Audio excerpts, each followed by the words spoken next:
होती थी, आप और हम सभी करते थे कि राम राज्य आएगा, राम राज्य आएगा।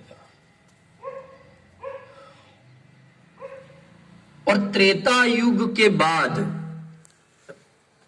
दूसरी जितनी भी सनातनी कहो, चाहे सनातनी के अलावा जिन्होंने अपने अपनी मोहरे लगाकर सनातन से जो विभाजित हुए हैं इस धरा पर, सब इस भूखंड पर सनातन से विभाजित हुए तमाम मनुष्य वर्ग, क्योंकि इन सब का मूल, मानव जाति का मूल सनातन है। ध्यान रखना मैं जो कहने जा रहा हूं। और ये राम का काम मूल में सनातन का काम है। ये मात्र एक इमारत खड़ी नहीं हो रही है। एक इमारत के लिए पूरे विश्व की निगाहें कहीं पर भी टिक नहीं सकती हैं इतनी बड़ी मात्रा में, अगर इमारत बननी होती तो।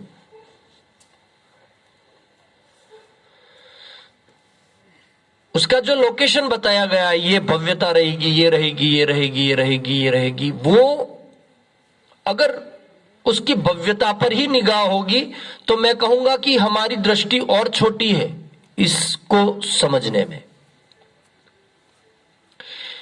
यह मंदिर भारत की भूमि पर सनातन का बिगुल बजने जा रहा है। यह मंदिर नहीं है, मैं इसे मंदिर नहीं कहूंगा, आप ध्यान रखिएगा। यह मानवता का निर्माण होने जा रहा है। इमारतें तो इससे और ज्यादा, कई बेहतर और कई गुना ज्यादा रुपये वाली विश्व में बहुत सी जगहों पर है, लेकिन ये इसी एक जगह पर आकर हम लोग इतनी बड़ी तादाद में पूरे राष्ट्र में, पूरे विश्व में एक भाव सबके भीतर कैसे जगा कि इसको हमें तैयार करना है।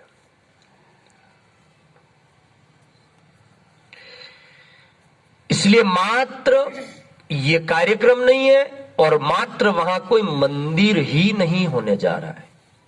पहले तो इसकी धरातली भूमिका समझे हम। सारे विश्व की निगाहें जिस व्यवस्था और जिस मिशन से लगी हुई हो उसे सामान्य नहीं समझना चाहिए।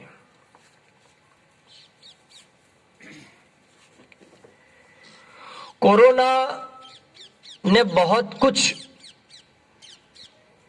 समझाया विश्व को, फिर हम समझकर भूल जाए वो बात अलग है, वो मानव का स्वभाव है।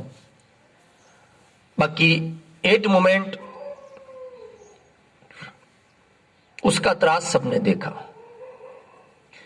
और ऐसा कहते हैं दुनिया में कि हमारे शास्त्र भी इसका प्रमाण देते हैं कि एक संक्रमण काल आएगा, एक संक्रमण काल आएगा, जिसको शास्त्रों ने भी संक्रमण काल कहा।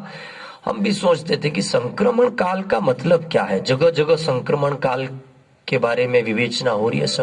तो पता तब चला जब दुनिया में आंकड़े सब जगह से कि यहां इतने संक्रमित, यहां इतने संक्रमित, यहां इतने संक्रमित, यहां इतने संक्रमित।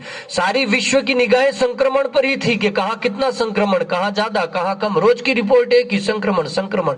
तब पता चला कि इसको संक्रमण काल कहा, जो शास्त्रों ने प्रमाणित कर दिया, हमारी सनातन ने। वो संक्रमण काल जो हमने, हमारे पूर्वाश्रम में रहे ऋषि मनीषियों ने पूर्व विवेचना की थी, जिसको हमने आज मूर्त रूप में देखा।